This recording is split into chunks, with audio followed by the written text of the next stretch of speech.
오늘은 요한복음 강의 31탄이고요.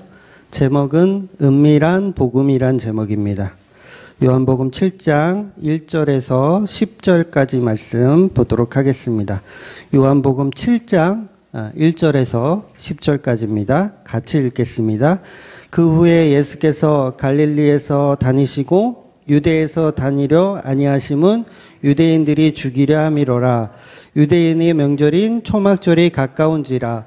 그 형제들이 예수께 이르되 당신이 행하는 일을 제자들도 보게 여기를 떠나 유대로 가소서. 스스로 나타내기를 구하면서 묻혀서 일하는 사람은 없나니 이 일을 행하려 하거든 자신을 세상에 나타내소서 하니 이는 그 형제들까지도 예수를 믿지 아니함이로라. 예수께서 이르시되 내 때는 아직 이르지 아니하였거니와 너희 때는 늘 준비되어 있느니라. 세상이 너희를 미워하지 아니하되 나를 미워하나니 이는 내가 세상의 일들을 악하다고 증언함이라. 너희는 명절에 올라가라. 내 때가 아직 차지 못하였으니 나는 이 명절에 아직 올라가지 아니하노라. 이 말씀을 하시고 갈릴리에 머물러 계시니라. 그 형제들이 명절에 올라간 후에 자기도 올라가시되 나타나지 않고 은밀히 가시니라. 아멘. 네, 유대인의 절기에는 세 가지 절기가 있습니다. 6월절, 77절, 그리고 오늘 본문 2장에 등장하는 초막절이 있어요. 이 세 가지는 유대인의 이제 대명절이라고 할 수 있죠. 그래서 흩어져 있던 수많은 유대인들은 이 명절이 되면 예루살렘으로 모이는 거예요. 성전이 있는 예루살렘으로 모여서 여기서 이제 명절을 보내는 거죠. 근데 하루만 있다가 가는 게 아니라 보통 7일에서 8일 정도 이렇게 예루살렘에 머물러 있는 것입니다. 우리가 지난주가 아니죠. 지난장, 그러니까 6장의 배경을 우리가 봤을 때 그 6장의 배경이 나오죠. 그때도 절기가 나왔어요. 그때 절기가 뭐였죠? 6월절이었어요. 6월절. 그리고 오늘 절기를 7장의 배경으로 또 성경은 기록하고 있어요. 그래서 7장의 배경을 보니까 초막절이라는 절기로 말씀하고 있습니다. 그래서 이 말씀의 흐름을 보면 구약의 절기들을 가지고 이렇게 그 배경을 통해서 이렇게 설명되어지고 있는 거죠. 그러니까 구약의 약속의 성취를 배경으로 삼아서 성경에 이렇게 풀어나가고 있는 거예요. 그러니까 배경이 굉장히 중요한 거죠. 왜냐하면 그 배경 속에서 예수 그리스도가 어떤 분인지를 표현하고 있기 때문에 그래요. 그래서 결국 6월절의 어린 양으로 예수님이 어떻게 십자가까지 돌아가시는지, 그리고 어떻게 해서 그 일들을 약속의 성취로 이루어 가시는지를 통으로 이렇게 배경을 가지고 설명하고 있다는 거죠. 그래서 예수님은 계속해서 아직 내 때가 이르지 않았다라는 표현을 계속하세요. 앞으로도 계속 하실 거거든요. 그 이유는 바로 십자가에 달려 하나님의 어린 양의 제물로 죽으실 때를 말하는 거예요. 그때는 예수님께서 십자가에 죽는 때를 말하는 겁니다.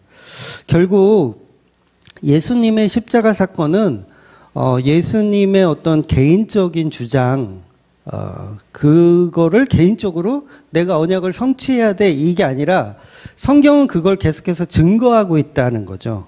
그러니까 모든 성경의 방향성을 성취하시는 예수님을 표현하는 거예요. 그러니까 예수님은 목수의 아들이잖아요. 그냥 평범한 아들인데 그런 아들이 예수님이 집에서 공상과학 영화를 많이 보는 거예요. 많이 봐가지고 뜬금없이 나타나가지고 내가 메시아다 이럴 수도 있잖아요.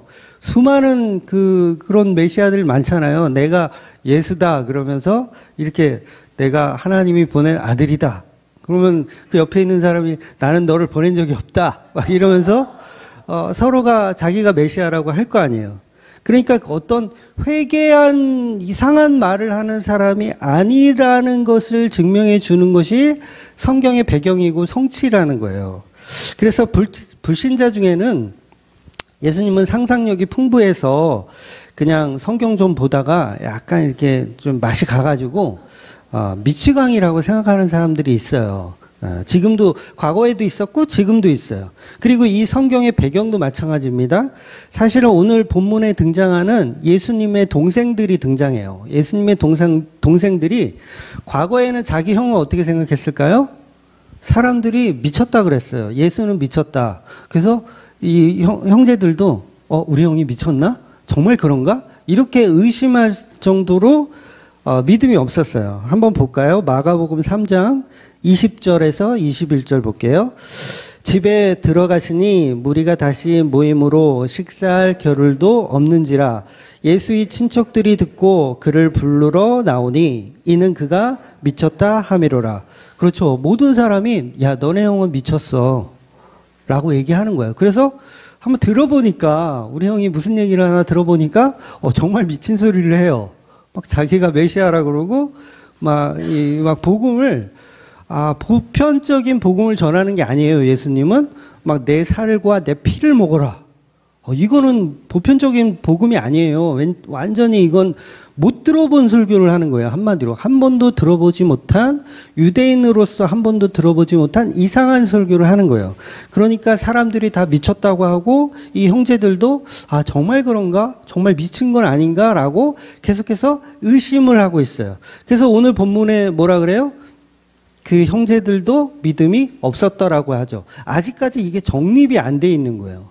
그러니까 예수님이 사역을 쭉 하는 가운데서도 굉장히 늦게 예수를 믿은 케이스가 형제들이에요.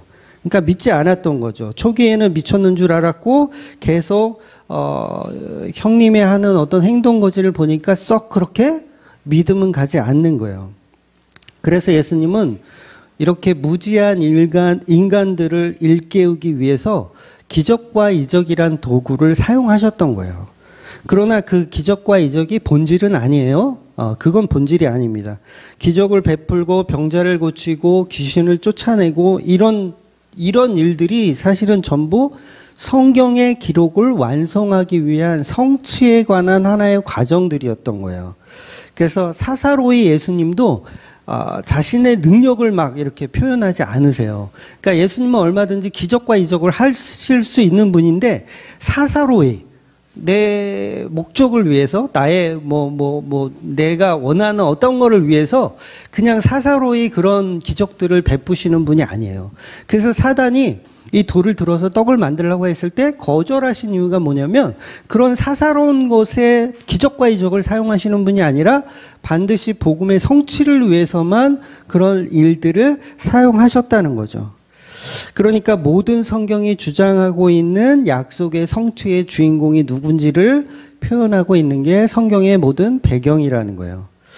그리스도 예수라는 뜻은 기적과 이적, 즉 그런 것들을 나타낼 수 있는 분이지만 예수님께서 오병이어 표적을 했던 그 이유가 그냥 기적과 이적이 아닙니다. 거기에는 분명히 배경이 있어요. 오병이어라는 것의 배경 뭐였죠? 그 배경은 하늘에 내린 만나를 배경으로 해서 기적과 이적을 펼치신 거예요. 그리고 그 성경을 또 보면 전에도 말씀드렸지만 엘리야도 보리떡 20개와 이 야채 한 자루, 옥수수 한 자루를 가지고 100명을 먹였어요. 그러니까 이거는 예수님이 처음 하신 게 아니잖아요. 말씀이 이미 구약에서 있었던 일을 예수님은 재현한 거예요. 왜 그렇게 재현하냐면 말씀의 성취가 나다라는 걸 보여주기 위해서죠. 아니면 그런 배경 없이 그냥 막 뭔가를 해. 그러면 그건 미치광이이거나 아니면 어떤 신비주의적인 어떤 자로 그냥 끝나버리는 거예요. 그런데 예수님은 기적과 이적을 통해서도 말씀의 성취를 계속 연장선상에서 하고 계시다는 거죠. 그 얘기는 곧 예수님은 그냥 뜬금없이 나타난 분이 아니라 처음부터 계획되어 있는 하나님의 역사 속에 등장한 메시아라는 걸 표현하고 있다라는 거죠. 그러니까 이 절기가 본문에서 배경으로 자꾸 등장하는 이유는 굉장히 중요한 거죠. 그 절기에 맞게 예수님은 사역을 해나가고 있다. 그 절기는 누가 만들었어요? 하나님이 만드신 거기 때문에 예수님은 결국 하나님이 보내신 메시아가 맞다라는 걸 성경이 증언하고 있는 거죠. 그래서 그 예수님은 하나님의 어린 양이다. 이렇게 표현하고 있는 거예요. 그래서 구약의 모든 절기는 전부 유월절부터 시작을 하는 거예요. 유월절. 이게 이제 시작이니까. 핏부림의 시작이니까 유월절부터 시작합니다. 그러면 오늘 본문에 나오는 초막절의 뜻은 무엇일까? 초막절 굉장히 생소하신 분이 있을 거예요. 초막절이 도대체 뭐야?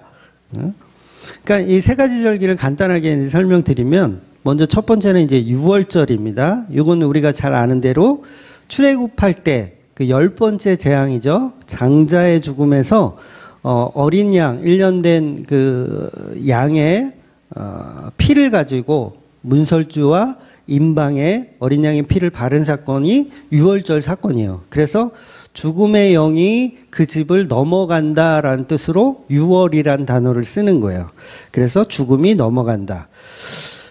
그래서 예수님은 나중에 이제 유월절에 그 시작하는 날에 예수님이 십자가에 못 박혀서 죽으시는 거예요. 그래서 유월절에 어린 양으로 죽으시는 겁니다. 그리고 칠칠절, 두 번째 절기죠. 칠칠절은 뭐냐?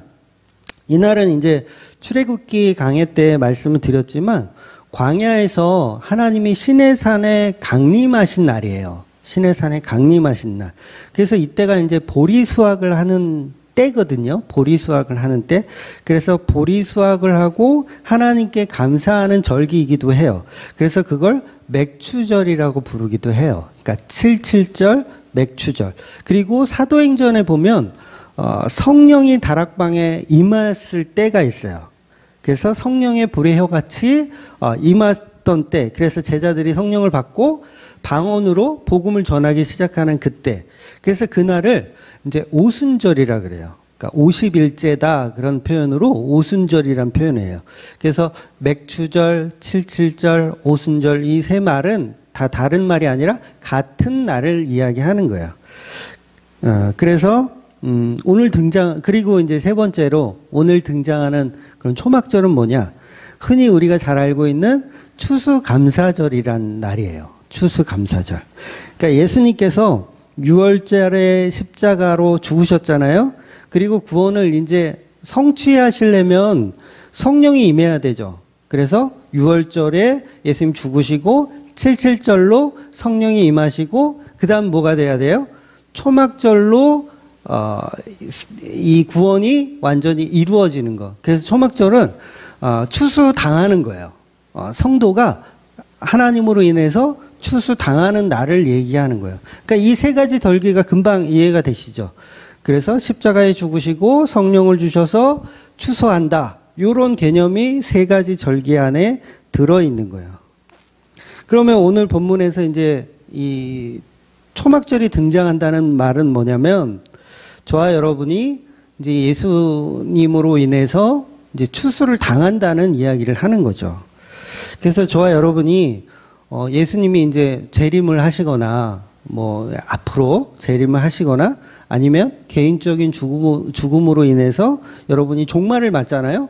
그게 뭐 되는 거예요? 그게 초막절이 되는 거예요. 그게 개인적인 종말도 마찬가지고 예수님의 재림도 마찬가지고 초막절이 되는 거예요.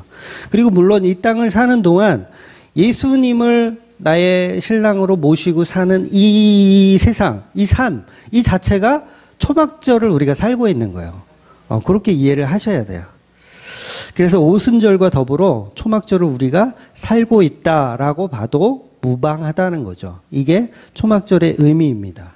그러니까 추수감사절의 의미는 예수 그리스도의 추수, 이렇게 정리를 하시면 되세요. 그런데 한국 교회들은 여전히 이 초막절을 추수감사절이란 이름으로 어떻게 해요? 강단에다가 무 배추를 올려놓고 호박을 올려놓고 예배를 드리고 있어요. 그러니까 말이 예배지 이거는 제물 놓고 주여 주여 하는 거기 때문에 이거는 예배가 아니고 차례상을 차리는 거예요. 차례상을. 그러니까 성경은 초막절을 추수감사하라는 비유를 통해서 비유예요. 그러니까 추수에 대한 것을 감사해라. 이 비유를 통해서 뭘 설명하냐? 십자가의 완성을 설명하고 계신 거예요. 그러니까 진짜로 차례상을 차리라는 얘기가 아니에요. 진짜 밭에서 논에서 거둔 곡식을 가지고 하나님께 감사합니다. 이렇게 나오라는 얘기가 아니에요. 그건 비유로 말씀하시는 거예요. 비유로. 그럼 우리가 해야 될 거는 예수님 앞에 하나님 앞에 예배를 드리는 거지 제사를 드리는 게 아닙니다. 그런데 우리는 여전히 하나님이 주신 농산물에 감사하여서 예배를 드려요. 근데 사실 그거는 이제 굉장히 무지한 짓을 하는 거죠. 엄밀히 따지면 그건 이교도들이나 하는 짓이에요. 그러니까 추수한 곡식을 가지고 하나님께 제사를 드리는 건 이교도들이 하는 겁니다. 기독교는 그런 짓을 하는 곳이 아니에요. 기독교는 예배를 드리는 곳입니다. 예배. 어떤 예배로? 예수님의 피의 보혈로 예배 드리는 곳이라는 거죠. 무배추를 가지고 예배 드리는 게 아니라. 아마 이런 말씀 제가 여러 번 아마 드렸을 거예요. 그런데 제 주위에 목사님들 많이 있잖아요. 같은 노예 목사님도 있고, 신학교 같은 동기 목사님들도 있는데, 한 명도 그걸 인정하시는 분을 못 봤어요. 제가 아직까지. 그러니까 추수 감사하는 게 아니라, 우리는 곡식을 가지고 하나님께 감사하는 게 아니라, 그건 비유다. 그 속에 있는 예수 그리스도의 보혈의 피를 감사하는 게 초막절의 정의고 추수감사절의 정의다라고 얘기해도 아무도 그걸 인정하는 목사님이 없더라고요. 그러니까 그러면 이제 너는 그렇게 잘나가지고 옳은 소리 그렇게 하냐? 이렇게 욕이나 먹어요. 저는. 그리고 오늘 본문에서 제가 좀 자극이 될 만한 그 문구가 하나 있어요. 그게 뭐냐면 7절입니다. 7절. 7절 한번 볼게요. 7장 7절. 외우기 쉽죠? 세상이 너희를 미워하지 아니하되 나를 미워하나니 이는 내가 세상의 일들을 악하다고 증언함이라. 세상의 일. 여기서 말하는 세상은 뭐죠? 교회예요. 교회. 유대교. 하나님을 잘 믿는다고 하는 그 유대인들의 세상이에요. 그 세상에서 너희들이 하는 행동이 악하다라고 말하니까 뭐예요? 미움을 받는 거예요. 예수님이. 그러니까 여러분도 사실 목사만 전도를 하는 게 아니라 여러분도 다 전도자잖아요. 세상의 악함을 말해요. 교회의 악함을 말해요. 그러면 미움을 사는 거예요. 예수님이 십자가에 죽었던 이유는 세상을 악하다고 말해서 그래요. 교회를 악하다고 말해서 십자가에 죽으신 거예요. 이 세상은 결코 불교인들이 아니라는 얘기죠. 교인들이에요. 하나님을 잘 믿는 교인들. 그래서 교인들에게 하나님을 잘 믿어라, 예수를 잘 믿어라 라고 말하면 결국 그게 악을 사실 이야기해 주는 거거든요. 악함을 이야기해 주는 건데 그런 자들을 십자가에 못 박아 죽이더라는 거죠. 그래서 여러분 속에, 저와 여러분 속에 예수님이 있다면, 없으면 저도 그런 얘기를 안 하죠. 그런 얘기 뭐하러 해요? 좋은 게 좋은 거 아니겠어요? 추수감사절에 무배추 올려놓는 게 그게 그렇게 손가락질 받아야 할 일이에요. 감사하는 게 나빠요? 안 그래요? 그렇죠. 근데 내 안에 예수가 그걸 못 보는 거예요. 그 꼴을 못 보는 거예요. 예수, 내가 십자가에 달려 죽었는데 나의 보혈의 피로 예배의 자리에 가야지 왜 무배추를 가지고 예배 자리에 가냐는 거죠. 그걸 악하다고 예수님이 말씀하고 계시더라는 거예요. 그러니까 여러 차례 이런 얘기를 제가 드리는 거예요. 그러니까 악역은 항상 예수님이 담당을 하시더라는 거죠. 그런데 전도자도 마찬가지로 그 악역에 설 수밖에 없다라는 겁니다. 예수님이 추수에 관한 이야기를 많이 말씀하셨어요. 여러 차례. 그러니까 농사에 비유해서 씨 뿌리는 비유도 다 농사에 비유된 말씀이에요. 그러니까 우리가 이미 요한복음 4장에도 봤지만 거기도 농사에 관련된 말씀을 해주세요. 한번 다시 찾아볼까요? 요한복음 4장 35절에서 36절 볼게요. 너희는 넉 달이 지나야 추수할 때가 이르겠다 하지 아니하느냐? 그러나 나는 너희에게 이르노니 너희 눈을 들어 밭을 보라. 희어져 추수하게 되었도다. 거두는 자가 이미 삭도 받고 영생에 이르는 열매를 모으나니 이는 뿌리는 자와 거두는 자가 함께 즐거워하여 하려 함이라. 자, 예수님이 이 말씀하실 때 비유잖아요. 이건 추수할 일꾼이 필요하다라는 비유예요. 실제로 제자들 보고 논에 가서 일하고 밭에 가서 일하고 가수원에 가서 일하자라는 그런 추수에 관한 이야기로 말씀하신 것이 아니에요. 그렇게 해석하는 사람은 아마 단 한 사람도 없을 거예요. 목사님이나 집사님들 이상만 돼도 야, 이거는 예수님이 추수할 일꾼을 진짜 논밭에 가서 일하자는 얘기 아니야. 요렇게 다 알죠, 우리가. 다 알아요. 근데 왜 무배추를 올려놓고 예배 드리죠? 이상하지 않아요? 그러니까 구약에서 77절, 초막절, 추수에 관련된 그 관계된 이야기로 무배추 이야기를 하지만 그건 진짜 그걸 가져오라는 얘기가 아니잖아요. 이건 비유예요. 누구나 다 아는 상식입니다. 그런데 우리의 행동을 보면 무배추를 올려놓고 예배를 드리고 있단 말이에요. 이게 뭐예요? 완전히 우리는 우리가 생각하는 것만 진리라고 믿는 거예요. 추수꾼이 필요하다는 말은 예수님이 낫을 들고 논에 가란 얘기가 아니라 이건 예수 그리스도의 보혈의 피에 관한 비유로 설명하고 있는 겁니다.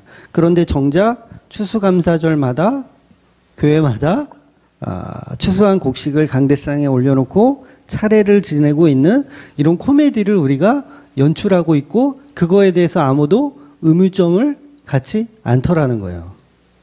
난 놓고 기억자를 모르는 거죠. 어떻게 이걸 의심을 한 번도 안 해볼 수가 있어요. 물론 여러분들은 의심을 했으니까 여기까지 아마 오셨겠죠. 말씀은 영적으로 들어요. 이건 영의 말씀이지. 추수할 일꾼이 필요하다는 건 영적인 어떤 추수꾼들을 이야기하는 거야. 이렇게 다 해석을 해요. 영적으로 막 알아들어요. 신천지 분들 보세요. 분들이래. 신천지 애들 보세요. 막 추수꾼이라는 표현을 많이 하잖아요. 그 영적인 추수꾼이에요. 걔네들도 그걸 영적인 추수꾼이라고 알아요. 그런데 행동은 우리가 보면 행동은 문자적으로 하더라는 거예요. 예수님은 영적으로 사람을 낚는 추수꾼이 되어라. 사람을 낚는 어부가 되어라. 이렇게 말했는데 이걸 영적으로는 알아듣는 척하면서 하는 짓은 여전히 또 고기 잡으러 가. 여전히 또 무배추를 가지고 하나님께 감사 제사를 드리러 오고요. 그러니까 이게 코미디가 아니고 뭐냐고요. 예수님이 보실 때 추수꾼이 되라고 설명했는데 자꾸 황당한 짓을 하는 거예요, 우리는. 그러면 예수님이 볼 때, 설교는 다시 원점으로 3년 동안 가르쳤는데 무배추를 가지고 예배하겠다고 오면, 설교는 다시 원점으로. 그동안 설교 죽 써서 개 줬다. 이렇게 돼버리는 거죠. 오죽하면 사도 바울이 맥추절이나 추수감사절 같은 절기를 지키는 것은 천박한 짓이라고 성경이 분명히 이야기를 하고 있어요. 그런데 우리는 천박한 짓을 하면서 아무도 그거에 대해서 천박하다는 생각을 못하고 그게 당연하고 그게 옳은 행동이라고 생각을 하더라는 거예요. 알아듣는 척하면서 못 알아듣고 엉뚱한 행동을 하더라는 거죠. 그러니까 우리 교인들이 예수님의 말씀을 알아듣는 척하면서 엉뚱한 행동을 계속하는 거예요. 그래서 저와 여러분요, 입만 살았어요. 특히 목사들이 더 그래요. 입만 살았어요. 오히려 그런 일들을 더 부추겨요. 오히려 더 부추기죠. 각종 절기를 더 만들어요. 더 만들고 조금이라도 더 우리가 하나님 앞에 감사하자라는 식으로 해서 막 더 절기를 만들어요. 그러니까 저희 어릴 때는 뭐 맥추절은 별로 안 지켰던 거예요. 추수감사절은 오히려 잘 지켰는데 맥추절은 별로 안 지켰어요. 양심이 있었나 봐. 근데 요새는 맥추절도 다 지키고 뭐 월삭도 다 지키고 아주 그냥 있는 거 없는 거 다 끌어다가 다 지키려고 해요. 그러니까 추수꾼은 영적인 전도자를 말하는 거라고 알면서 행동은 이상하게 하는 거죠. 그러니까 베드로한테 나는 너를 사람을 낚는 어부로 만들겠다 했는데 영적인 말씀인데 진짜 낚시 들고 우리가 저기 미끼로 불고기 미끼 해가지고 여기 로데오 거리에서 불고기 미끼 해가지고 사람을 낚으란 얘기가 아니잖아요. 이렇게 알아듣는 사람은 없다고요. 아무도. 다 영적인 걸로 알아들어요. 그런데 행동은 진짜 물고기 잡으러 가지 않아요? 예수님이 십자가에서 부활하셨어요. 십자가에 죽으셔서 부활하셨어요. 베드로는 분명히 알죠. 아, 나는 사람을 낚는 어부가 돼야 된다. 영적으로 알고 있어요. 그런데 그걸 새카맣게 잊어버려요. 여전히 물고기 잡으러 가요. 사람을 낚는 어부로 만들겠다라는 걸 영적으로 알고 있었다면 베드로는 고기를 잡고 있어야 되는 것이 아니라 말씀을 연구하고 있었어야죠. 그동안 예수님께 들었던 말씀이 왜 그러한가? 어떻게 십자가로 그게 완성되었을까? 그리고 부활은 왜 일어났을까를 그동안 예수님이 하신 말씀을 가지고 성경을 보면서 연구하고 있었어야 돼요. 고기를 낚는 게 아니라. 그리고 그도 아니면 배운 게 없어가지고 잘 몰라서 그런 거면 아니면 제자들하고 모여서 우리 이 사건에 대해서 예수 그리스도의 십자가의 복음에 대해서 우리가 한번 의논해 보자. 도대체 우리가 그동안 3년 넘게 배운 게 도대체 이 십자가였는데 이 내용이 도대체 무엇인가를 제자들이 12제자, 11제자죠. 11제자가 모여가지고 의논하고 복음의 교제를 이루고 있었어야 되죠. 그리고 우리가 사람을 낚는 어부가 되어야 하는데 이건 어떻게 할 것인가를 서로 의논하고 있었어야 되는 거예요. 그런데 너도 나도 다시 고기 잡고 있어요. 물고기를 잡고 있어요. 그러니까 예수님은 믿는데 영적으로는 받아들이는데 우리가 하는 행동은 다시 처음으로 돌아가더라는 거죠. 예수를 믿기 전에 조상님에게 차례를 드려요. 저도 그랬거든요. 어릴 때 설날이나 추석이 되면 항상 큰 집에 갔어요. 항상 새벽같이 큰 집에 가서 차례를 항상 지냈어요. 그런데 예수를 믿고 나서도 교인들은 여전히 차례를 지내요. 그렇죠? 하나님이라는 조상을 그냥 대신한 것 뿐이에요. 동일하게 무배추를 올려놓고 홍동백서를 깔고 예배를 드린다는 거죠. 그러니까 이게 베드로의 모습과 똑같은 거죠. 말씀을 그렇게 듣고 영적으로 이해한다라고 입으로도 고백하고 별의별 짓을 다 했어도 또 우리는 그걸 까먹고 육적인 행동을 하더라는 거예요. 그래서 오죽하면 야고보가 행함이 없는 믿음은 죽은 믿음이다라고 말을 했겠어요. 야고보의 그 말씀, 야고보는 말씀을 바르게 이해했다면 그 행동도 바르게 나와야 한다는 얘기를 하는 거거든요. 그러니까 추수꾼에 관한 이야기를 영적으로 이해를 했으면 나오는 행동도 어때야 된다는 거예요? 영적인 행동이 나와야 된다는 거예요. 그럼 뭐예요? 무배추를 올려놓고 예배를 드리고 있으면 그건 뭐예요? 영적으로 이해한 게 아닌 거예요. 그걸 지식이라고 하는 거예요. 지식으로 복음을 이해하고 있으니까 몸으로 뭐예요? 나오는 게 없는 거예요. 똑같아지는 거죠. 똑같아지는 거죠. 그래서 추수할 일꾼이 영적인 것이라는 것을 십자가 복음으로 이해했다면, 그걸 말씀으로 연구했다면 우리의 행동도 그렇게 나와야 된다는 거죠. 마치 복음을 듣지 않은 사람처럼 다시 옛날로 돌아가는 것은 결국 방종이다라고 야고보가 얘기하는 거예요. 그러니까 추수할 일꾼에 대해서 영적으로 들었는데 아직도 하나님을 대상으로 무배추를 올려놓고 예배를 드리고 있으면 그걸 방종이다라고 야고보가 얘기하는 거예요. 그래서 행함이 없는 믿음은 죽은 믿음이라고 표현하는 거예요. 야고보는요, 어떤 막 교회 열심, 막 청소하고 봉사하고 뭘 하고 이걸 하라는 얘기가 아니에요. 믿음이 있으면 그 믿음이 너의 행동을 책임져 줄 거다라는 얘기를 하는 거예요. 그러니 행함이 없는 믿음은 죽었다고 야고보가 저와 여러분에게 책망하는 겁니다. 한번 볼게요. 야고보서 2장 22절 볼게요. 내가 보거니와 믿음이 그의 행함과 함께 일하고 행함으로 믿음이 온전하게 되었느니라. 그러니까 행함과 믿음은 같은 거라고 얘기하는 거예요. 같은 거. 영적으로 깨닫고 영적으로 이해했으면 우리의 행함도 영적인 게 나와야 된다는 거죠. 즉 예수님을 바르게 믿는다면 엉뚱한 행동을 하지 않을 거라는 거예요. 엉뚱한 행동을 했다면 그럴 수 있잖아요. 엉뚱한 행동을 했다면 그러면 내 믿음이 잘못됐음을 알고 믿음이 없음을 알고 회개해야 된다는 거죠. 그러면 오늘 제가 방금 말씀드린 초막절에 관한 이야기, 추수감사절의 이야기를 처음 듣는 분도 있을 거예요. 교회를 수십 년 다니다가 한 번도 무배추를 올려놓는 거에 대해서 의심한 적이 없는데 말씀을 딱 듣고 그렇구나. 그건 영적인 말씀이었는데 내가 그동안 이상한 짓을 한 거구나. 어머, 나 믿음이 없었네? 라는 걸 회개하라는 이야기를 야고보가 하는 거라고요. 이해가 되세요? 그렇게 영적으로 우리가 바뀌어 나가는 거예요. 그래서 말씀은 우리가 들어야 돼요? 안 들어야 돼요? 들어야 돼요. 나 다 한다? 나 다 하니까 뭐 서신서 같은 거는 필요 없다? 이건 교만한 거예요. 우리는 몰라요. 왜냐하면 우리의 행동은 계속 육적인 게 나오거든요. 몰라요. 옆에서 이야기해도 야 그게 뭐가 나빠. 하나님 앞에 감사하는 게 뭐가 나빠. 하나님이 쌀 주신 거, 좋은 날씨 주셔가지고 이렇게 풍성하게 과일이 열리고 이게 하나님께 감사하는 게 이게 뭐가 나빠? 이러잖아요. 뭐가 나빠요? 그런데 성경은 그거 나빠라고 얘기한다는 거예요. 그러니까 성경을 봐야 된다는 거죠.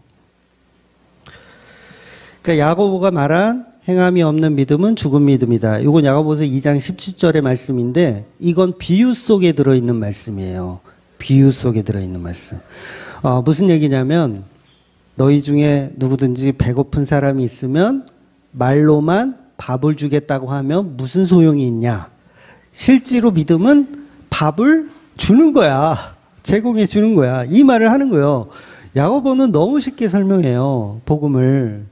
그러니 믿음이 있으면 그에 맞는 행동이 나올 수밖에 없다. 그러나 믿음이 없으면 우리는 엉뚱한 행동을 계속 할 수밖에 없다. 그 얘기를 야고보가 하는 겁니다.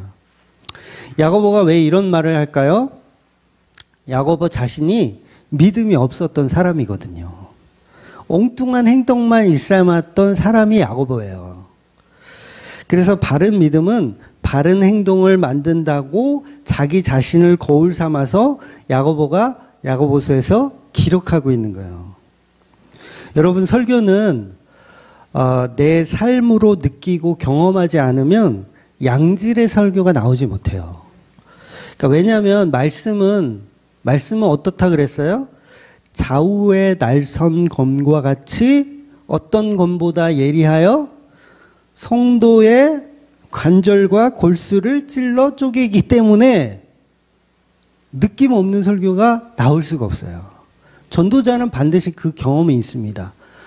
완전 쪼개지고 난도질 되는 경험이 있기 때문에 전도자가 되는 거예요. 그게 없으면 뭐 설교를 예를 들어서 배워서 한다? 그냥 지식적으로 신학교 가가지고 배워서 한다? 문자적인 역할은 할 수 있어요. 물론 그것도 복음을 못 전한다는 건 아니에요. 문자로도 복음은 전할 수가 있어요. 그러나 교회가 되어서 교회에게 복음을 전할 수는 없는 개념인 거예요.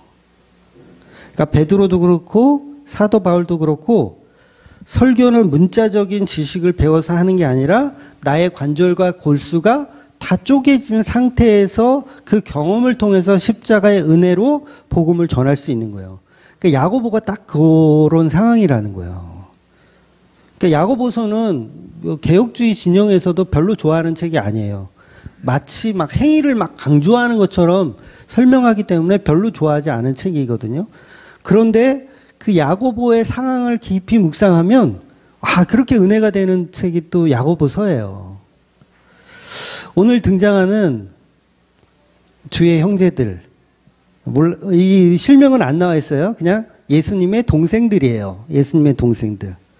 이 중에 야고보서를 기록한 이 야고보가 있는 거예요. 예수님의 동생은, 남동생은 이제 4명입니다. 4명이고 여동생은 2명 이상이에요.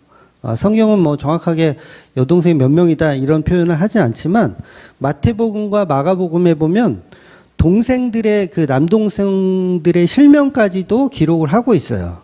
그래서 물론 이제 그건 친동생이 아닐 수도 있다라고 하는 학자들도 있어요. 그리고 뭐 사촌 동생일 수도 있다 이렇게 보는 견해도 있지만 그건 별로 중요하지 않아요. 우선 저는 그냥 친동생으로 볼 거예요. 그러니까 아무튼 이렇게 예수님의 동생 이름이 거론이 되는데 예수님의 동생들의 이름이 뭐냐면 동생이 야고보, 요셉, 시몬, 유다예요. 그 당시는 이름이 다 12지파 안에서 거의 다 나와요. 그러니까는 한 달에 걸치면 야고보가 여기도 야고보, 저기도 야고보, 이 집도 야고보예요. 그러니까 12지파 안에 웬만하면 그 지파 안에서 이름을 쓰기 때문에 그래요. 그래서 동명들이 많습니다. 그래서 목사님들이 많이 헷갈려 하세요. 막 설교할 때도 보면 뭐 여기 있는 동생 야고보가 제일 먼저 순교했다. 막 이런 설교를 할 때도 있어요. 왜냐하면 그 야고보가 아니거든요. 그래서 그런 실수를 할 때가 있어요. 그러니까 야고보는 예수님의 제자 중에도 2명이나 있잖아요. 큰 야고보, 작은 야고보. 그리고 오늘 본문에 등장하는 예수님의 동생도 야고보. 물론 오늘 본문에서는 실명을 이야기하고 있지 않지만 이 야고보가 그 형제 안에 들어있을 것으로 보는 거죠. 그래서 또 그 동생들 중에 아까 유다를 언급했잖아요. 이거 가룟 유다 아니에요? 유다가 또 있어요. 그 요한계시록 앞장에 보면 유다서라는 한 장짜리 성경이 있어요. 요한계시록 바로 앞에 유다서 한 장짜리. 요 유다서를 기록한 유다가 또 예수님의 동생 유다예요. 그러니까 이 두 친구가 야고보하고 유다가 오늘 본문에 등장하는 거예요. 이들은 믿음이 있다 없다? 믿음이 없는 사람으로 등장하는 거예요. 즉 야고보와 유다를 비롯한 예수님의 동생들은 자기 형에게 이런 시골 구석에서 이러고 있지 말고 큰 물에 가서 좀 활동을 하시라고 조언을 하고 있는 본문이에요. 오늘 본문이. 그러니까 형님이 더 많은 사람들에게 인정을 받으시려면 이런 작은 마을에서는 안 됩니다. 아니 기적도 이렇게 하실 수도 있고 뭐 이렇게 대단한 능력도 있는데 이 시골에서는 한계가 있으니까 이 시골에서는 성장이 더디니 저기 서울로 나가셔서 강남이나 종로, 여의도 또 어디 있죠? 뭐 홍대, 신촌 뭐 이런 데 가서 사역을 하시라고 조언을 하고 있는 거예요. 그런데 이 조언하는 동생들은 믿음이 없다고 성경이 얘기하고 있죠. 지금 현재까지는 믿음이 전혀 없어요. 그래서 본문 7장 5절에는 명확하게 동생들은 지금 믿음이 없다라고 얘기하는 거예요. 이는 그 형제들까지도 예수를 믿지 아니함이라 이렇게 말하고 있는 거예요. 그러니까 예수님을 메시아로 진짜 믿어서 예수님에게 예루살렘으로 올라가라는 것이 아니고 예수님이 지금 오병이어 기적 같은 기적을 베풀어서 추종자들이 많았잖아요.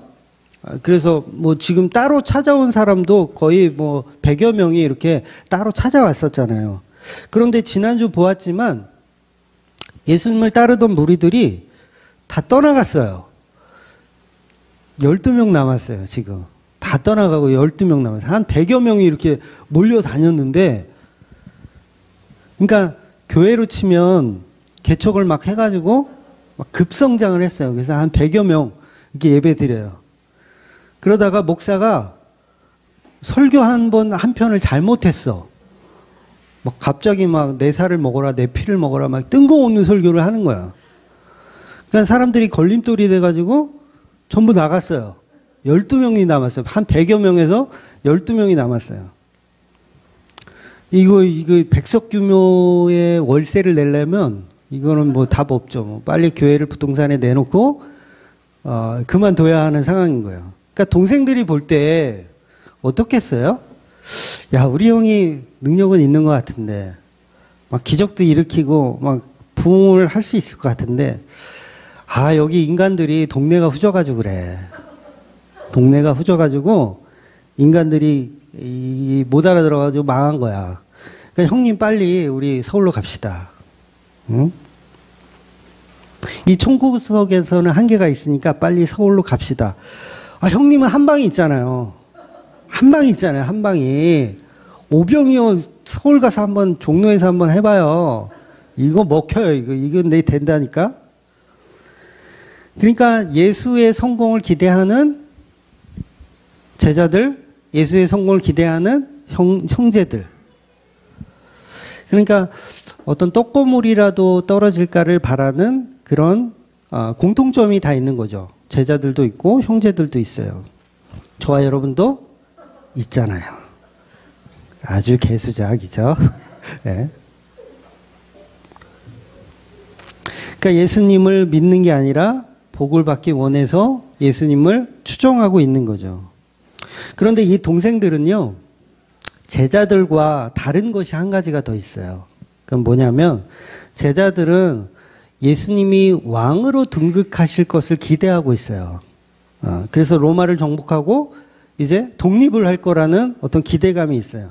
그래서 물론 그게 방향성은 잘못되었지만 어쨌든 떠나지 않고 예수님 곁에 있는 이유가 그거예요. 떠나지 않고 로마를 정복하여서 왕이 되는 예수님을 한번 더 믿어보자예요. 그런데 열두 제자가 믿음이 흔들리긴 하지만 그래도 남아 있잖아요. 그런데 이 동생들은요, 그런 각오가 사실은 없어요. 어떤 정치적 각오는 없어요. 그러니까 오늘 7장 1절을 보면 이렇게 시작하고 있어요. 이후에 예수께서 갈릴리에 다니시고 유대에서 다니려 아니하심은 유대인들이 죽이려 함이로라. 여러분 생각해 보세요. 유대인들이 예수님을 죽이려고 하고 있어요, 지금. 그러니까 예수님을 죽이려고 하고 있을 때, 그래서 예수님은 유대로 가서 쉽게 복음을 전하지 않으시는 거거든요. 왜냐하면 아직은 때가 아니잖아요. 예수님 돌아가실 때가 아니에요. 아직은 할 일이 많으시죠. 나사로도 살려야 되고, 그 다음에 그 실로암의 그 시각 장애인도 살려야 되고, 마리아의 옥합도 받으셔야 되고, 아직 할 일이 많으세요. 지금 잡혀서 죽으시면 안 되세요, 예수님은. 그래서 때가 아니다라는 말씀 하시는 거예요. 그러니까 제자들도 마찬가지죠. 제자들도 예수님보다 먼저 죽어버리면 안 돼요. 형제들도 마찬가지고. 왜냐하면 제자들은 그 복음을 전해야 되는 사도가 나중에 사도로 다 쓰임을 받아야 되기 때문에 예수님보다 먼저 죽으면 안 돼요. 동생들도 마찬가지고. 그래서 예수님이 십자가에 죽을 때까지는 어떻게든 이들을 보호해야 했어요. 예수님은. 그래서 유대로 다니지 아니하신 거예요. 물론 지금은 믿음이 없어요. 제자들고 동생들도 믿음이 없어요. 그런데 성령이 임하시고 나면 이제 추수꾼의 역할을 감당할 수 있는 사람들로 만들어 가실 거예요. 그런데 지금 유대인들이 유대인들이 예수님을 죽이려고 하고 있어요. 그러면 어떻게 되는 거예요? 예수님 죽으면 안 되잖아요. 제자들도 아직 양육을 더 해야 되고, 아직 시간이 좀 필요해요. 그 옛날 우리 조상들은요, 누군가 역모를 하다가 걸렸다, 실패했다. 그러면 그 당사자는 당연히, 저작거리에 매달아서 죽이고요.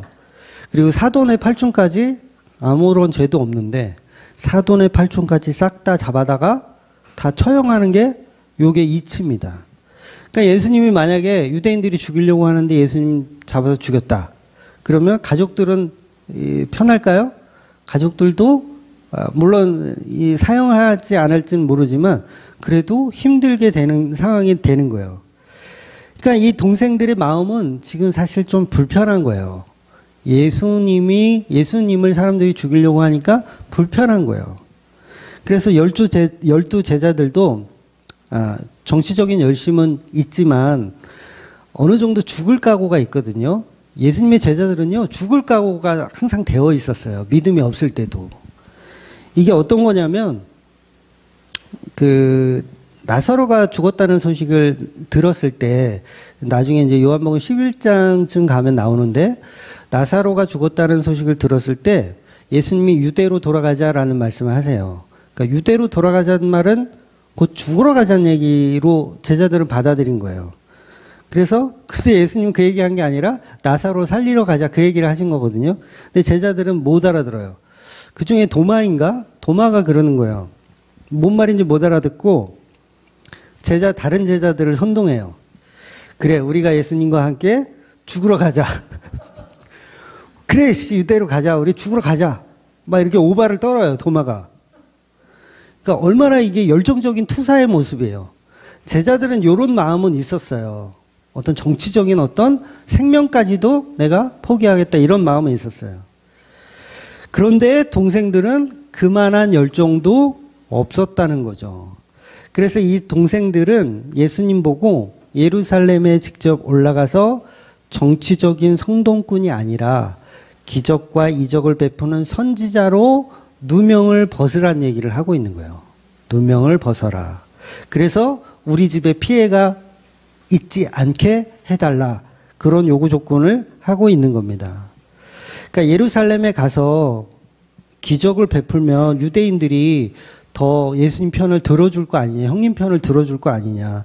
그렇게 명절에 사람들이 많이 오니 그때 가서 예수님께서 기적과 이적을 발휘하시면 결국 사람들도 이해를 하고 예수님을, 형님을 죽이려고 하지 않을 겁니다. 그러니까 올라가십시오. 힘드시면 우리가 동행해 드리겠습니다. 라고까지 이야기하는 거예요. 그래서 예수님은 이 말씀을 거절하십니다. 네. 왜 거절하냐면 나는 안 가. 아직 때가 아니고 너희들은 올라가도 돼. 그때 왜 너희들 올라가도 된다고 얘기해요? 유대인들이 미워하는 사람은 너희들이 아니야. 나거든. 그러니까 너네들은 올라가도 안심해. 너희들을 죽일 사람 없을 거야. 그러니까 걱정하지 말라는 얘기를 하는 거예요. 예수님은 동생들의 생각을 다 알고 계신 거예요. 야, 너네들 걱정하지 마. 사람들은 나를 미워하는 거지 너희를 미워하는 게 아니야. 즉 동생들은 예수님을 믿지도 않았을 뿐더러 혹시 이 예수 때문에 우리 가족이 전부 몰살당하는 일은 있지 않을까를 걱정하고 있었다는 거죠. 그러니까 막말로 하면 예수님 보고 너 때문에 우리 죽을 수도 있어. 당신이 진짜 메시아라면 정정당당하게 예루살렘으로 들어가서 네 꿈을 펼쳐봐. 형님 꿈을 펼쳐봐. 이러고 있는 거예요. 저는 이 예수님의 그 동생들, 이 야고보와 유다가 인간적으로는 굉장히 현명하다고 봐요. 굉장히 현명한 거예요. 성격도 상남자라고 봐요. 저는 상남자. 그런데 나중에 야고보서 우리가 다 알지만 야고보서 보면 굉장한 이야기들을 하고 있는 거예요. 야고보서가 사실은. 그리고 야고보는요. 나중에 예루살렘 교회를 이끌어가는 수장이 되거든요. 얼마나 카리스마가 있는지 몰라요. 그 유다서도 여러분 아시는지 모르겠는데 유다서를 좀 읽어보시면 그게 영지주의적인 어떤 거짓 교사들을 혼내는 책이에요. 와, 너네들 이러면서 혼내는 책이에요. 그러니까 영지주의적인 방종을 하고 있는 거짓 교사들을 과감하게 막 이렇게 혼내는 책이 유다서입니다. 짧지만 굉장히 강렬한 메시지가 있어요. 그러니까 카리스마가 있죠. 상남자. 물론 그런 어떤 카리스마도 다 하나님이 주신 성품이라고 저는 생각해요. 그러니까 야고보서에도 그러잖아요. 행함이 없는 믿음은 죽은 믿음이다. 감히 이런 얘기를 사도도 아닌 사람이 할 수 있을까? 이건 하나님이 주신 어떤 성품이 있기 때문이라고 보는 거예요. 그리고 이단들에게 호통치는 이 예수님의 동생들. 아무튼 이렇게 본문에서 동생 야고보나 유다는 예수님을 메시아로 믿어서 유대로 올라가시라고 하는 내용이 아니고 믿음이 없는 이야기들을 하고 있는 겁니다. 그러니까 예수님도 자기 동생들에게는 자상한 형은 아니었던 것 같아요. 심지어는 엄마 마리아에게도 누가 내 어머니냐?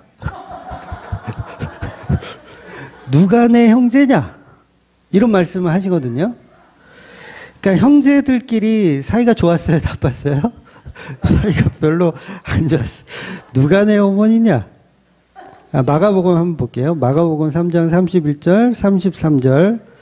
그때 예수의 어머니와 동생들이 와서 밖에 서서 사람을 보내어 예수를 부르니 무리가 예수를 둘러앉았다가 여짜오되 보소서 당신의 어머니와 동생들과 너희들이 밖에서 찾나이다.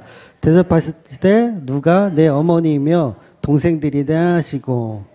물론 지금 이 마가복음 3장은 사역 초기라고 할 수 있어요. 사역 초기.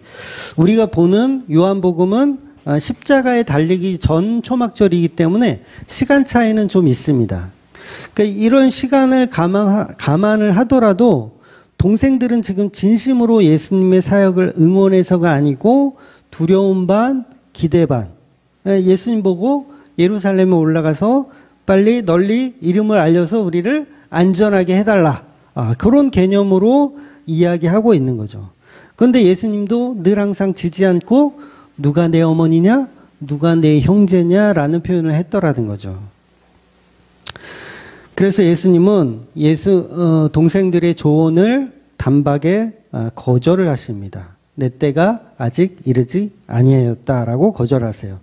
그런데 예수님이 거절하신 후에 안 가겠다고 하고서 또 가시잖아요. 그죠? 아주 은밀하게 예루살렘으로 들어가세요. 왜 이렇게 하셨을까? 그냥 동생들하고 같이 가지. 같이 가주겠다고 할 때 가지. 근데 예수님은 언약의 성취를 위해서 하나님의 때에 움직이는 분임을 보여주고 있는 거예요. 그러니까 인간의 요구에 응하는 분이 아니라는 걸 보여주시는 거예요. 즉 마리아가 그 혼인잔치의 때도 포도주가 모자랐잖아요. 그래서 마리아가 예수님한테 그걸 좀 해결해 달라고 얘기했을 때 예수님은 어머니의 부탁을 거절하세요. 단박에 거절하고 내 때가 아직 아니다라고 거절을 하세요. 그리고 행동은 어떻게 해요? 물을 포도주로 또 바꿔주세요. 왜 이렇게 말과 행동을 다르게 하시냐면 예수님은 인간의 주문에 따라 움직이는 분이 아니라는 걸 표현하고 있는 거예요. 그러니 저와 여러분이 이렇게 해주세요, 저렇게 해주세요 라고 기도를 해서 뭔가가 이루어졌다 하더라도 그 응답은 그냥 하나님이 주시고자 하는 응답이지 우리가 목숨 걸고 기도했기 때문에 안 주려고 했던 걸 주시는 경우가 아니라는 거죠. 그러니까 엉뚱한 상상을 하면서 우리에게 기도의 가치를 주고 이렇게 헛소리를 할 필요가 없다라는 거예요. 즉 예수님은 인간의 추측과 상관없이 예수님은 예수님이 하고자 하시는 일을 이루시는 분이라는 거죠. 그러니 우리가 하는 모든 행동들은 특별한 의미를 부여할 필요가 없는 거예요. 결국 우리들의 삶의 목적은 예수님을 믿는 것입니다. 그 믿음은 나의 행동을 이끌어가게 되어 있어요. 그러니까 지난주에 말씀에서 우리는 아무것도 할 게 없다라고 말씀드렸잖아요. 우리는 아무것도 할 게 없다. 구원에 있어서는 우리는 아무것도 할 게 없는 게 맞아요. 구원받는 자는 반드시 그러나 그 믿음이 있기 때문에 그 믿음이 나를 이끌어가는 어떤 행동들을 하게 마련이라는 거죠. 그 이끄심이 결국은 성도의 견인이고 성령의 이끌림 바 된 삶이라고 할 수 있는 거예요. 야고보가 야고보서에서 그걸 이야기하고 있는 겁니다. 본인이 직접 체험한 얼마나 믿음 없어요. 지금 오늘 본문의 야고보 정말 믿음 없어요. 그런데 믿음을 주니까 그 믿음이 자기를 이끌어 가더라는 거예요. 그러니까 예루살렘의 수장이 될 수 있는 거예요. 예루살렘 교회의 수장이 될 수 있는 거예요. 그러니까 복음을 아주 몸으로 직접 체험한 사람이 야고보이기도 한 거예요. 그래서 제자들은 성령이 주시는 그 믿음으로 사역하시는 것이기 때문에 자기의 자랑 없이 나의 노력의 가치도 없이 성령의 노력으로 우리는 복음에 그냥 참여하는 것입니다. 그리고 모든 영광은 예수님께 돌려드리는 거죠.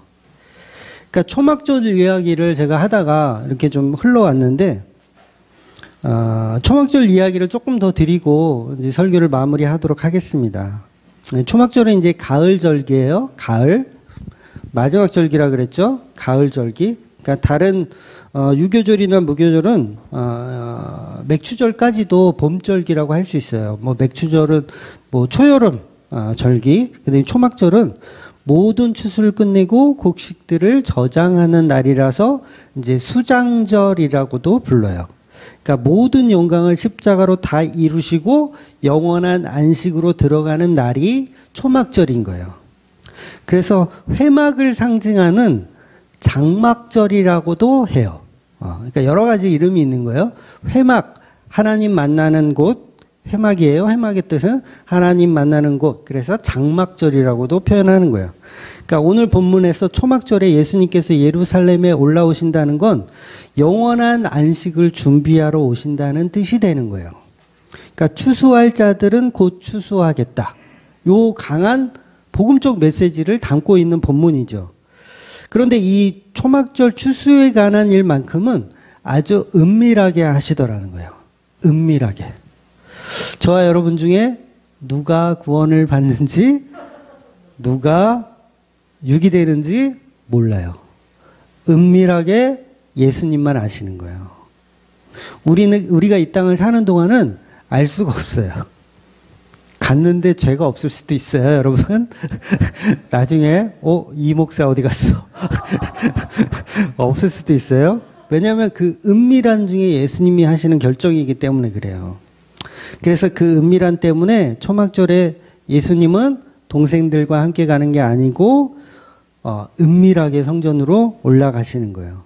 그러니까 사람들은 수장절에 추수 당하잖아요. 추수를 당하는데 누가 추수 당하는지도 사실은 몰라요. 그리고 추수 당한 자를 추수 당하는 그 초막절에 관련된 설교를 예수님이 은밀하게 예루살렘에 가셔서 많은 사람들에게 수장절 말씀을 하세요. 그 말씀이 이제 뒤에 나오는데 요한복음 7장 37절, 38절입니다. 같이 읽어볼게요. 명절 끝날 곧 큰 날에 예수께서 서서 외쳐 이르시되 누구든지 목마르거든 내게 와서 마시라. 나를 믿는 자는 성경의 이름과 같이 그 배에서 생수의 강이 흘러나오리라 하시니라. 그렇죠? 큰 명절날 은밀하게 예루살렘 올라가셔서 사람들에게 말씀하시는 내용이 누구든지 목마르거든 내게로 와서 마셔라. 이 말씀하시는 거예요. 그러니까 영원한 생명의 완성이 곧 초막절이다. 그리고 초막절의 주인공은 바로 예수님이다. 예수님의 살과 피를 먹으면 영원한 안식으로 들어가는 영생의 강이 흘러 넘치는 것이다 라고 추수에 관련된 결론적인 이야기를 예수님께서 아주 은밀하게 하고 계신 거예요. 그래서 이 수장절에 수장되는 모든 곡식들 다 성도입니다. 모든 곡식들 성도. 그래서 말라기에 나오는 그 내 집에 그 곡식이 가득하게 채워라. 이 얘기는 영적인 거라 그랬어요. 교회에 그 쌀 갖다 바쳐가지고 교회에 이렇게 그 얘기가 아니라 영적인 거예요. 우리 성도들이 하나님의 집에 가득 할 수 있게 영적인 어떤 일을 해야 된다라는 걸 말라기에 표현하고 있는 거예요. 그런데 너네 그거 못했잖아. 그래서 예수님이 오셔서 예수님이 직접 추수하시는 거야. 그 얘기를 말라기에서 딱 정리를 해주는 거예요. 그래서 성도들은 예수님의 살과 피를 먹고 영원한 안식으로 수장되는 거예요. 그걸 먹고 수장되는 거예요. 그래서 예수님 뭐만 남아요? 해골만 남아요. 예수님 뼈다구만 남아. 그래서 골고다, 갈보리 그 뜻이 뭐예요? 해골이에요. 해골. 그래 에스겔서인가요? 마른 뼈가 살아나죠? 예수님 살아나는 거예요. 다시. 그래서 우리도 예수님과 함께 살아나는 거예요. 예수님의 살과 피를 먹고 살아나는 거. 그래서 성도는 곧 생명의 강이 흘러 넘치게 되는 거예요. 이걸 복이라고 설명하는 거예요. 그게 복이다. 야, 과일이 풍성하게 열린 게 복이 아니라, 물론 그것도 복이지만 그 복이 아니고 진짜 복은 내 배에서 생수의 강이 흘러 넘치는 걸 복이라고 하는 거예요. 그러니까 6장과 동일하게 7장도 무슨 얘기를 하는 거냐면 내 살과 내 피를 마셔라. 목마르거든 내게 와서 생수를 마셔라. 다 먹는 걸로 다 해결하세요. 예수님은. 야, 설교가 다 먹는 거야. 얼마나 집중이 되는지 몰라요. 그렇잖아요? 먹는 걸로 설계해 보세요. 제가 언젠가 말씀드렸는데 아마 19금 설교를 하라 그러면 전 정말 잘할 수 있을 것 같아. 그러니까 우리가 좋아하는 거는 결국 이 식욕, 성욕, 그다음에 또 뭐야. 하여튼 그런 욕구들이거든요. 요거를 가지고 설교를 예수님이 얼마나 잘하셨는지 몰라요. 언젠가 기회가 되면 19금 설교를, 네. 농담이에요. 또 이것도 너무 또 깊이, 우리 목사님 이상해. 이렇게 하지 마시고. 그래서 초막절의 영원한 완성은 바로 예수 그리스도였다는 겁니다. 그런데 그 안식은 아주 비밀스럽게 우리에게 진행되어져 온다는 거예요. 그래서 10절에 보면 나타나지 않고 은밀히 가시니라. 왜 이렇게 은밀히 가시냐면 십자가의 완성이기 때문에 그래요. 사람들은 지금 십자가를 얘기해도 못 알아듣기 때문에 그래요. 그래서 십자가의 완성은 결국 유월절 어린 양으로 죽으시는 예수님. 그래서 유월절로 죽으셔야 맥추절에 성령님이 오시고 영원한 안식으로 수장절이 이루어지는 거예요. 그래서 예수님의 십자가 복음은 아무도 예상하지 못했던 거예요. 아무도 예상하지 못해요. 심지어는 제자들까지도 예상을 못했어요. 죽으시면 안 됩니다. 끝까지 매달렸잖아요. 죽으시면 안 됩니다. 그래서 그걸 은밀하다고 하는 거예요. 예수님의 복음의 완성은 은밀하다. 결국 복음은 누가 이루시는 거냐면 은밀하게 예수님 혼자 이루시는 거예요. 그 복음을 듣는 자가 복이 있다라고 오늘 본문이 말하는 겁니다. 반드시 하나님께 난 자들만 그 복음을 이해하게 돼 있어요. 밭에 씨를 심는다고 해서 다 그게 자라고 열매가 맺는 게 아니라고 예수님 말씀하시잖아요. 반드시 좋은 땅에 심겨진 씨앗만이 좋은 열매를 맺을 수 있다고 말하는 거예요. 결국은 누가 잘해야 돼요? 농부가 잘해야 돼요. 씨앗은 의미가 없어요. 농부가 잘해야 돼요. 그 농부가 잘하는 어떤 씨앗, 그게 뭐예요? 하나님께로 난 자.